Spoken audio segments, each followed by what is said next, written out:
ସତ୍ୟ ବାପା ସତ୍ୟ ସତ୍ୟ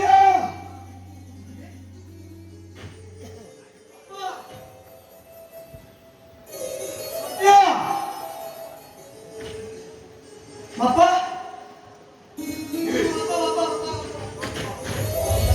ବାପା ବାବୁ କାମ ବାହାର ଯାଇ କାମ କରିବା ପାଇଁ ପଡିବ ବୁଝିଲ ନା ଏଣିକି ନିତି ଖାଇ ପିଇ ଘରେ ବସି ସେ ରାସ୍ତାରେ ଗୁଲାବ ଟାଏ ଦୋଳି ବିକନ୍ତି ଗୋଟେ ଦୋଳି କିଣିଦେବି ଖାଇ ପିଇ ନିତି ସେ ଦୋଳିରେ ଝୁଲିବ ବାପା ମୁଁ ତ ସବୁ ପ୍ରକାର ନିଶା ଦେଖିଛି ଇଏ ଆଜି ଇଏ କି ପ୍ରକାର ନିଶା କିରେ ଏ ବାପା ନିଶା ପିସା କିଛି ନୁହେଁ ଆସ୍କା ପରେ ଟିକେ ପିଇକି ଆଇଛୁ ମୁଁ ଯାହା କହୁଛି ବାପା ସତ କହୁଛି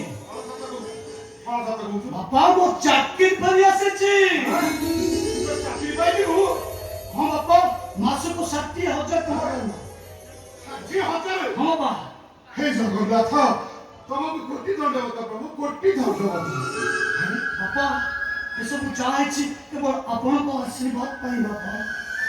ନାଇଁ ଏସବୁ ହକାର ମୁଁ ନୁହେଁ ଏସବୁ ଯାହା ସମ୍ଭଳିଛି କେବଳ କେବଳ ମୋ ବୋହୁ ପାଇଁ ମୋ ବୋହୁ ପର ଘରେ ଚାକରରେ କାମ କରି ମାସକୁ ମାସ ଟଙ୍କା ଆଣି ଖର୍ଚ୍ଚ ଥିଲା ତୁ ଓକିଲକୁ ଦେଲୁ ଆଉ ଓକିଲ ତୋ ପାଇଁ କେସ୍ ଲଢ଼ି ତୋ ଚାକିରିରେ ତ ଫେରି ପାରିବୁ ଯାହା ସମ୍ଭବ ହେଇଛି ମୋ ବୋହୁ ପାଇଁ ଯଦି ଧନ୍ୟବାଦ ଦେବାର ଅଛି ତାହେଲେ ମୋ ବୋହୁକୁ ଦେ ବାପା ଆପଣଙ୍କ ବୋହୁକୁ ଧନ୍ୟବାଦ ଦେବା ପାଇଁ ମୋ ପାଖରେ ସାହସ ନାହିଁ ମଣିଷ ସିନା ମଣିଷର ଉପକାର କରି ତାକୁ ଧନ୍ୟବାଦ ଦିଆଯାଏ ହେଲେ ଠାକୁରାଣୀ କି କିଏ କଣ କେବେ ଧନ୍ୟବାଦ ଦିଅନ୍ତି ଠାକୁରାଣୀଙ୍କ ପାଦ ତଳେ କେବଳ ଆଣ୍ଠୁ ମାରି ମୁଣ୍ଡିଆ ମରାଯାଏ ବାପା ଦେଖିଲୁ ନା ମା ମୋ ପୁଅକୁ ଦେଖିଲୁ ସେ କେମିତି ପିଲାଳିଆ ବି ହଉଛି ଏ ମା ଆରେ ସିଏ ପରା ତୋର ସ୍ୱାମୀ ତୁ ତାକୁ କ୍ଷମା କରିଦେ ମା ତୁ ତାକୁ କ୍ଷମା କରିଦେ ଏ ମା ତୁ ପରା ନାରୀ ସର୍ବସ୍ୱ ଧରିତ୍ରୀ ଏ ମା ଏ ସତ୍ୟ ଆମର ଦୁଃଖ ଦିନ ଚାଲିଯାଏ ସୁଖ ଦିନ ଫେରି ଆସିଛି ତମେ ଟିକେ ହସି ଦିଅ ପ୍ଲିଜ ସତ୍ୟ ଟିକେ ହସି ଦିଅ ପ୍ଲିଜ ଏ ମା ଆଉ ଏରିକା କରୁଛୁ ଟିକେ ହସି ଦଉନୁ ମୋ ପୁଅ ମୋ କଥା ଟିକେ ହସିଦେ ଏ ମା ଟିକେ ହସିଦେ ମା ଏ ବୁଢା ପୁଅଟା କଥା ରଖି ଟିକେ ହସିଦେ ରେ ମା ବାପା ସତ୍ୟ ହସି ଆଉ ହସିବନି ଏ ବୁଢା ପୁଅଟା କହିଛି ମାନେ ତା କଥା ରଖିବ ନା ଆଉ ବାପା ମୁଁ ନା ଆଜି ତମକୁ ଗୋଟେ ଖୁସି ଖବର ଦେବି ଖୁସି ଖବର ଦବୁ ଦବୁ ଦେ କଣ ଖୁସି ଖବର ଦବୁ ସେ ଖୁସି ଖବରଟା ହେଲା ହଁ ତମେ ନା ତମେ ଜେଜେ ହବାକୁ ଯାଉଛ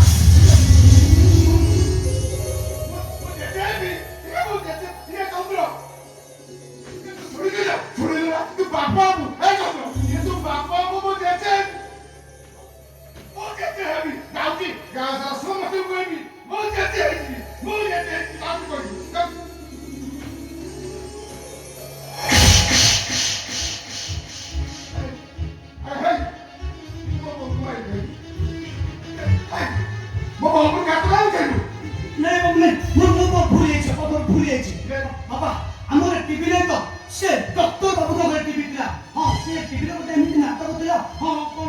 ହଁ ସେ ସ୍ୱାମୀ ମାନେ ସାବଧାନ ନାଟକରେ ଏମିତି ଗୋଟେ ଦୃଶ୍ୟ ଥିଲା ସେ ଦୃଶ୍ୟରେ ମୋ ବାବୁ ରହି ମୋ ହାତଟା ଉଠିଗଲା ବାପା ନା ମୁଁ କଣ ନାଟକ ଦୋଷରେ ଅଭିନୟ କରୁନି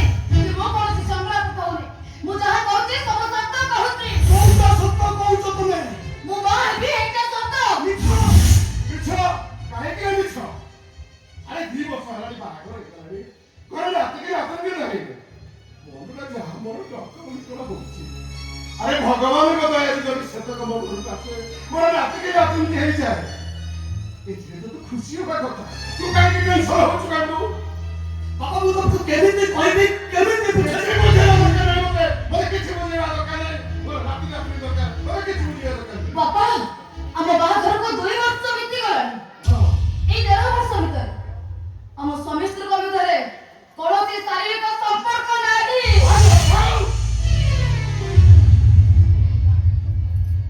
ମାରି ଦେବି ଏନ୍ତା ବଜୁନୁ କଣ କହିଲୁ ତମ ଭିତରେ ସମସ୍ୟାର ସମ୍ପର୍କ ନାହିଁ ହେଲେ ମା এই দুটো ঠাকুর তুই যা করিল ମୁଁ ଯିବା ପାଇବି ଏ କଥା କଣ ମିଛ ବା ନାଇଁ ବାପା ଏ ସବୁ ସତ ମୋ ଆରେ ମତେ କଣ ବୁଝିବାକୁ ହବ ଯେ ଗର୍ଭରେ ଯୋଉ ପିଲାଟା ଆପଣ ହେଇଛି ସେ ପିଲାଟା ଆପଣଙ୍କ ପୁଅଙ୍କ ରକ୍ତର ନୁହଁ ସ୍ୱାମୀ ଦାଇ ପରାପୁର ସହିତ ପାପ ସମ୍ପର୍କ ରଖିଥିବା ତୁ ଗୋଟେ ଚରିତ୍ର ହେଲା ବେଶ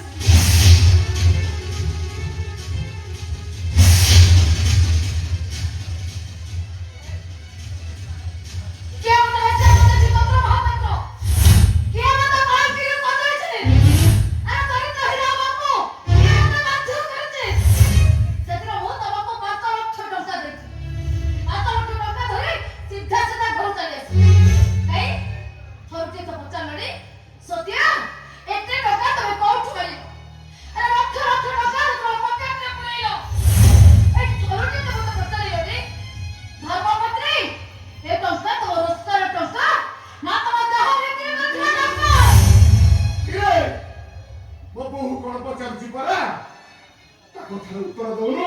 ଘୁଣ୍ଟଟା କରି ଛିଡ଼ା ହେଇଛୁ କାହିଁକି ପୁଅରେ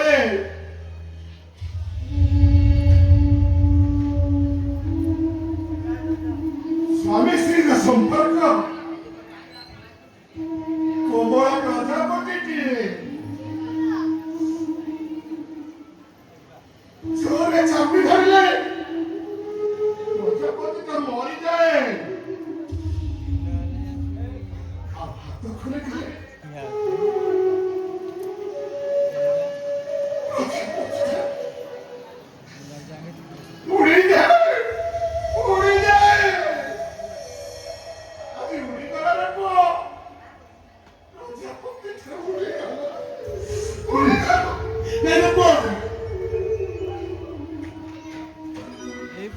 प्रजापति की उड़ीबा को देवी वो प्रजापति की धरिबी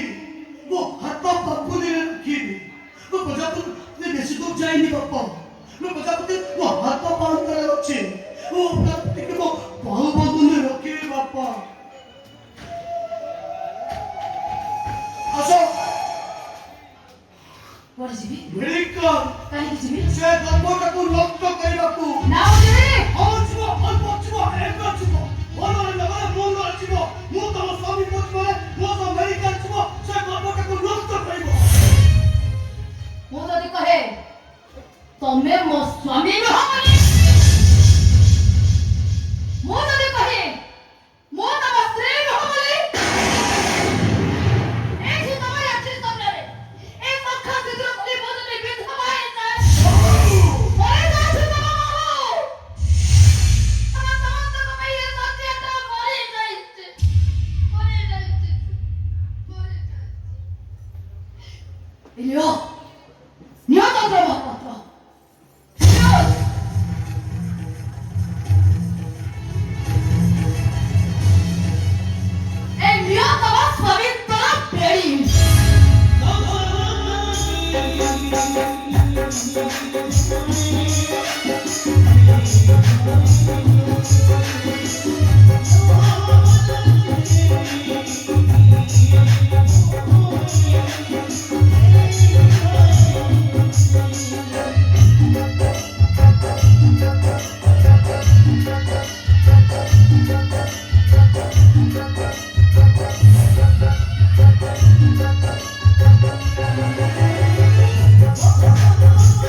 ଯଦି ପିଲା ଜନ୍ମ କରେ ମା ହୁଏ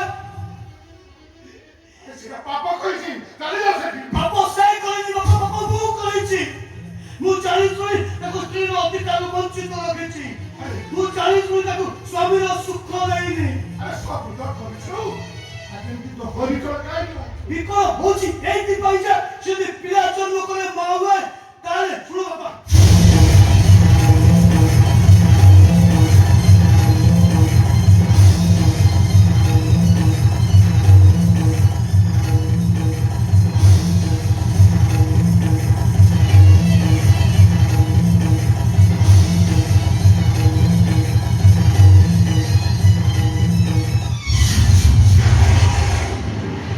ତାହେଲେ ସିଏ ମରିଯିବ